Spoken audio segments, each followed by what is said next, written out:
नमस्कार, स्वागत है आप सभी का पब्लिक टाइम्स में और मैं संध्या। तो चलिए बिना देरी के जानते हैं बिहार की खास खबर को।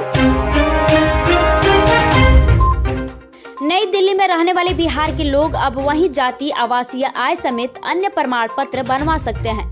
इसके लिए वहां मौजूदा बिहार सदन में लोक सेवा केंद्र की शुरुआत मंगलवार की गई। इसका पटना से ही ऑनलाइन उद्घाटन मुख्यमंत्री के प्रधान सचिव चंचल कुमार ने किया। इस मौके पर उन्होंने कहा कि इतने कम समय में बिहार सदन में लोक सेवा केंद्र की शुरुआत करना बेहद खुशी की बात है। बिहार भवन में सफलतापूर्वक इस सेवा का क्रियान्वयन हो रहा है। अन्य किसी राज्य के भवनों की तुलना में दिल्ली में इस तरह की सुविधा प्रदान करने वाला बिहार भवन पहला राज्य भवन है। इससे बिहार के लोगों को लोक सेवाओं की सुविधा का लाभ मिलेगा। बिहार पुलिस के डीजीपी एसके सिंघल ने कहा कि बिहार पुलिस की सभी इकाइयों में व्यायामशाला, जिम खोलने की पहल की जाएगी। इसके लिए संबंधित इकाई के एडीजी या प्रमुखों को खास तौर से पहल करनी चाहिए।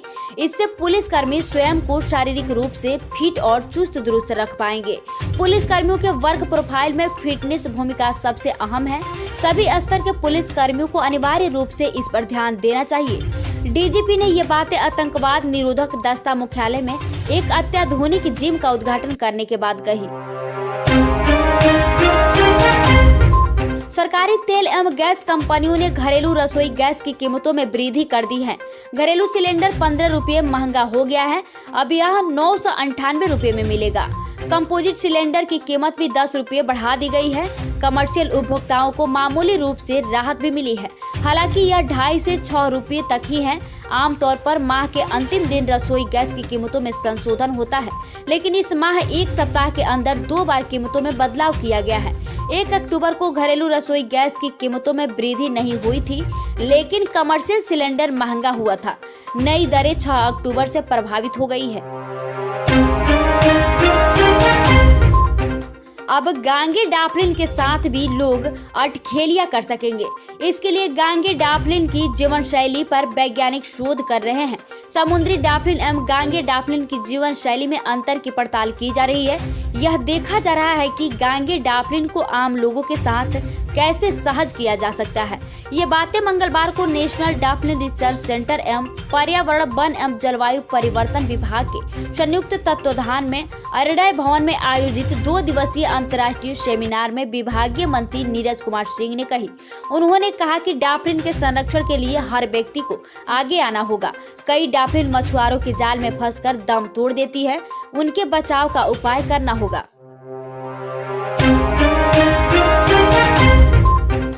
दशहरा से पहले बिहार के 3.5 लाख प्रारंभिक शिक्षकों को वेतन भुगतान सुनिश्चित होगा। इसके लिए सरकार ने सभी 38 जिलों को 783 करोड़ 30 लाख 10 हजार रुपये जारी कर दिया। शिक्षा विभाग ने सप्ताह के अंदर शिक्षकों को डीबीटी के माध्यम से वेतन भुगतान सुनिश्चित करने का आदेश सभी जिला कार्यक्रम पदाधिकारी को दिया है। इधर प्राथमिक विद्यालयों में पढ़ने वाले बच्चों को मानसिक रूप से अधिक सबल बनाने के लिए सरकार एक अनोखा अभियान शुरू कर रही है। बगहा इंडो नेपाल की सीमा पर बेवजह नागरिकों को जांच के नाम पर परेशान नहीं करे, साथ ही सीमा पर स्वास्थ्य मापदंड का ख्याल रखते हुए आवागमन को सहज बनाया जाए। उक्त बातें बीते प्रमुख डीआईजी मुकुंद राज आचार्य ने कही। मौका था नवलपरासी जिला में 66वां पुलिस दिवस के अवसर पर जिला पुलिस कार्यालय द्वारा अमर पुलिस स्मारक कार्यक्रम का आयोजन का, जिसका उद्घाटन प्रमुख डीआईजी के द्वारा त्रिवेणी में किया गया। उन्होंने कहा कि 18 माह बाद खुली सीमा पर आगामी पर्व को लेकर बढ़ेगा आवागमन। उन्होंने सीमा पर हो रही तस्करी पर पूर्णतः रोक लगाने का निर्देश दिया।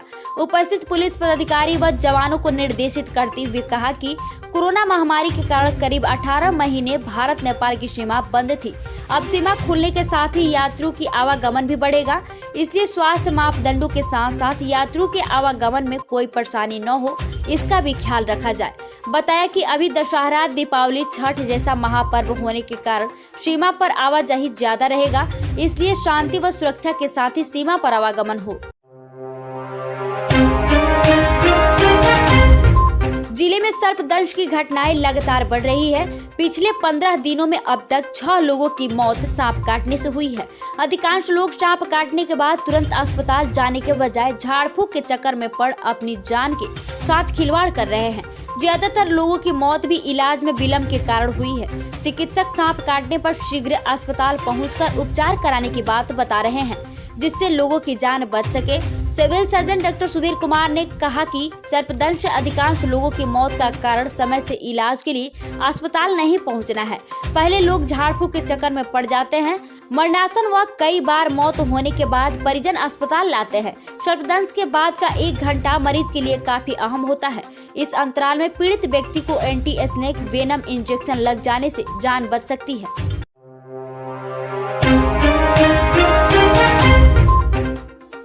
हवस इंसान को हैवान बना देती है। इसकी जद में आया शख्स ये भूल जाता है कि क्या सही है और क्या गलत है। बिहार के बक्सर से एक ऐसा ही मामला सामने आया है। एक किशोरी का आरोप है कि उसकी मां के आशिक ने उसके साथ दुष्कर्म किया है। जिले के धनसोई थाना क्षेत्र अंतर्गत एक गांव में 14 साल की किशोरी के साथ दुष्कर्म का मामला सामने आया है। किशोरी के अनुसार उसकी मां के प्रेमी ने ही उसके साथ गलत काम किया है।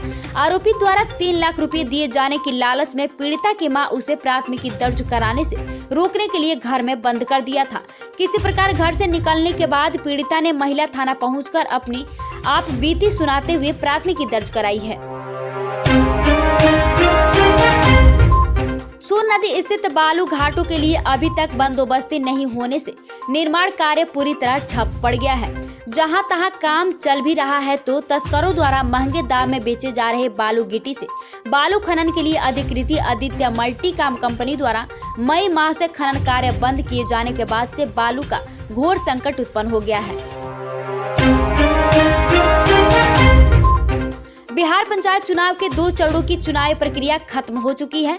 अब तीसरे चरण की वोटिंग को लेकर तैयारियां चल रही है। तीसरे चरण में 35 जिलों के 50 प्रखंडों में 8 अक्टूबर को मतदान होना है। बुधवार की शाम 5 बजे इन सीटों पर प्रचार का शोर थम जाएगा। वहीं 5वें चरण के लिए मंगलवार को नामांकन का आखिरी दिन था।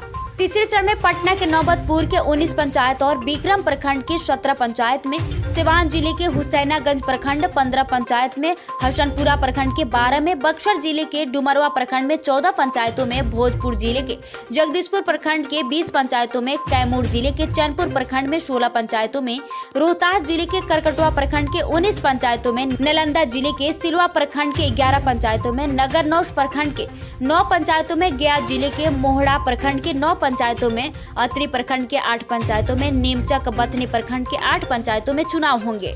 नवादा जिले के रसौली प्रखंड के 15 पंचायतों में, औरंगाबाद जिले के वरुड़ प्रखंड के 16 पंचायतों में, जहानाबाद जिले के तरनी फरीदपुर प्रखंड के 14 पंचायतों में, अरवल जिले के कुर्था प्रखंड के 10 पंचायतों में, सारण जिले के गखड़ प्रखंड के 23 पंचायतों में, गोपालगंज जिले के भोरे प्रखंड के 17 पंचायतों में, मुजफ्फरपुर जिले के सकरा प्रखंड के 27 पंचायतों में, मुरौल प्रखंड के 9 पंचायतों में, पूर्वी चंपारण के तुरकौलिया प्रखंड के 14 पंचायतों में, घोड़ा सहन प्रखंड के 14 पंचायतों में, पश्चिमी चंपारण जिले के नरकटियागंज प्रखंड के 27 पंचायतों में, सीतामढ़ी जिले के बोखड़ा प्रखंड के 11 पंचायतों में, बथनाहा प्रखंड के 21 पंचायतों में, दरभंगा जिले के बहेड़ी प्रखंड के 25 पंचायतों में, मधुबनी जिले के फूलपर्सा प्रखंड के 12 पंचायतों में, खुटौनी प्रखंड के 18 पंचायतों में चुनाव होंगे।